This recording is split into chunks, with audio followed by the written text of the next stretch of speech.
And I want to go back to Ali, our own Ali Velshi, who is a pilot, an expert on many things, helping us make sense of what we're seeing here. Ali, I was up very late watching you the other night, do very late night coverage of the plane crash that happened in the Washington, D.C. area. I live in Arlington, Virginia. It was something that that happened very near where I live.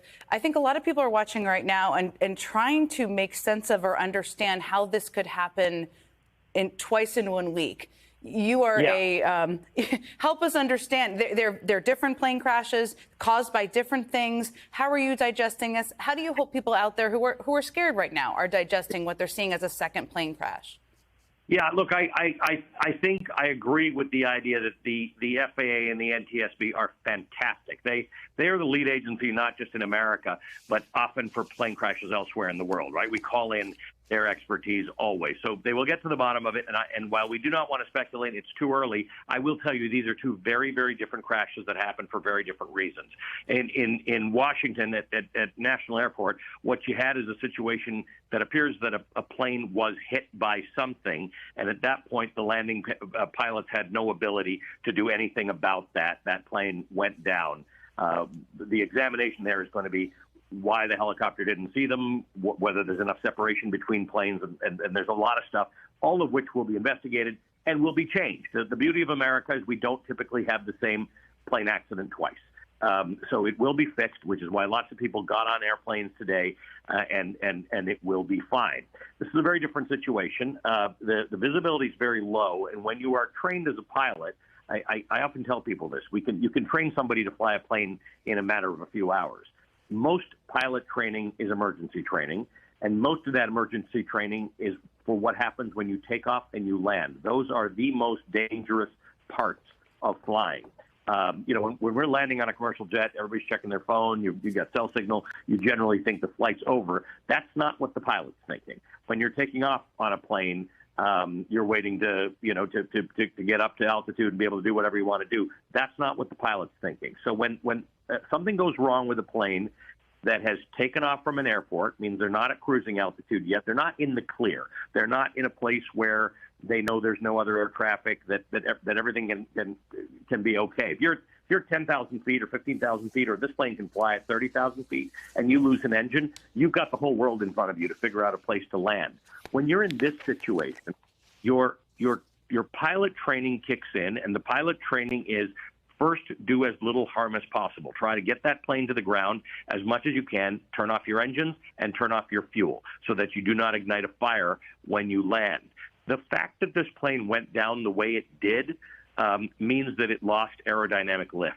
There was no ability to control that plane after a point. The pilots had no ability to point that plane in the right direction or try and avoid a house or try and avoid a shop. This plane went down because it lost control for a reason we do not know yet, and hopefully we will find out within days or weeks or months. We will find out, and we always do find out.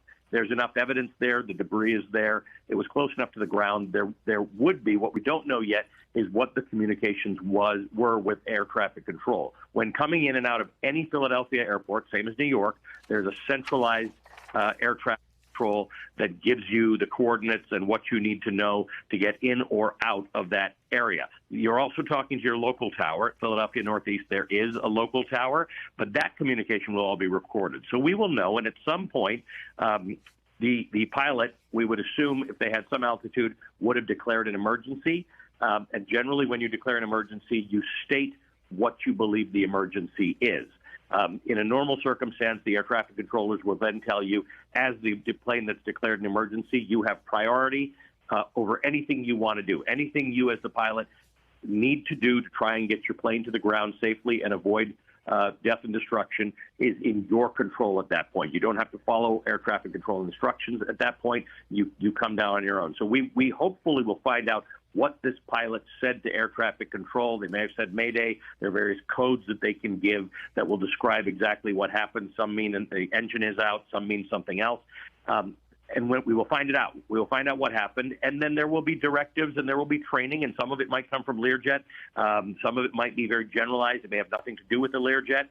We do know this is a very reliable plane that has two engines on it. The best part about two engines is that if an engine fails, you have another engine. So this feels like an aerodynamic issue. Something happened where this plane lost its ability to fly, lost its ability to have lift. Not enough air was going over those wings. That's why a plane sort of turns over and ends up barreling toward the ground. So the visual information that we have will tell us what it is. And I will say that plane crashes happen, but we often don't do the same thing multiple times. And that's the good part. We will learn what happened. But this was catastrophic, because if it was not catastrophic, those pilots would have done everything in their power because they are trained to do this. This isn't really a memory thing, Jen. You learn it. It's automatic. You know that if you lose control of your plane, you turn off your plane, you turn off your fuel, you signal to the tower what's going on, and you try and avoid houses, buildings, and trees. You try and get down to a place where nobody will get hurt if your plane goes down. So the fact that didn't happen, or at least some of that didn't happen, tells you something catastrophic happened to that plane while it was up in the air.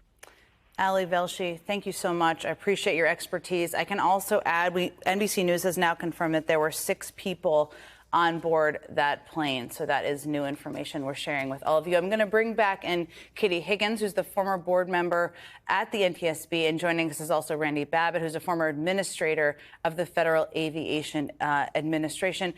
Randy, let me start with you.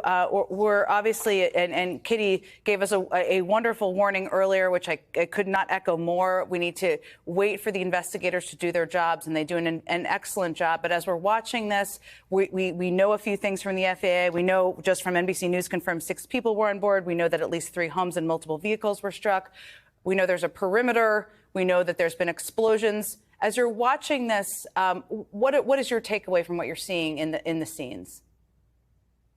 Well, it's a high degree of speculation because, we're kind of lean on factual data, but visibility certainly comes into play. It was a low visibility takeoff. The other possibilities, engine failure, or even worse, an explosive engine failure, which would damage the airplane and your ability to control it. The airplane did, in fact, and I agree with what was said before, the airplane pitched up and then pitched down and apparently out of control. Your instincts tell you in speculation again that a pilot wouldn't just do that unless they lost physical control of the airplane through control malfunctions. We don't know if the engine. It's one thing for an engine to just die and no longer produce power. It's another thing if that engine comes apart. And imagine, it's throwing essentially shrapnel through the airplane, cutting, possibly hydraulic lines, control lines, and things like that, which would lead, to take away your ability to control the airplane. So much of that is speculation at this point. Let me just jump in here and add, I noted just a moment ago that NBC confirmed it was 6 people on board. The company is Jet Rescue Air Ambulance, and I'm just going to read from a press release that they put out. There were 4 crew members and 2 passengers, pediatric patient and escort on board. No further information is available at this time. At this time, we cannot confirm any survivors. No names are being released at this time until family members have been notified. Our immediate concern is for the patient's family, our personnel, their families, and other victims that may have been hurt on the ground. And again, as I noted, as we learn more information, I will, of course, be sharing that with all of you. Kitty, let me go to you. And again, we're learning as we go. We're waiting for the investigators to do their job. Ali just mentioned, of course, that it may be that the pilot could have given notice of an emergency. We learned today, or in the last 24 hours, about a black box that was recovered from the crash in Washington, D.C. What are the next pieces of information that investigators would be looking for? Well, they will be looking at all of that, but I'm thinking about what was the history of this flight before it landed in Philadelphia. Clearly, this is a flight, a plane that was in operational use. What happened between where it was before and where it was in Philadelphia and this particular accident? It's a small jet. It didn't carry that significant number of people. But who were the pilots? What was their training? What happened? And we'll hopefully know that from the recorders. So I'm less. I mean, those are the questions I haven't heard discussed. But this plane got to Philadelphia. When did it get there? Who was on board? Why was it there? What were the pilot's experiences? And we won't know that for sure, but hopefully we'll have the recordings that would share that. But those are my questions. So I'm not sure how helpful that is to your larger discussion, but this started someplace. It ended in Philadelphia, but it started someplace else. Katie Higgins and Randy Babbitt, thank you both so much for sharing your expertise with us as we're covering this breaking news story and this crash in Philadelphia. We're going to continue to monitor the news coming from Philadelphia this evening, but there's also some breaking news out of Washington, D.C., where the Trump administration tonight is purging the upper echelons of the FBI. We're going to give you all of those details coming up next.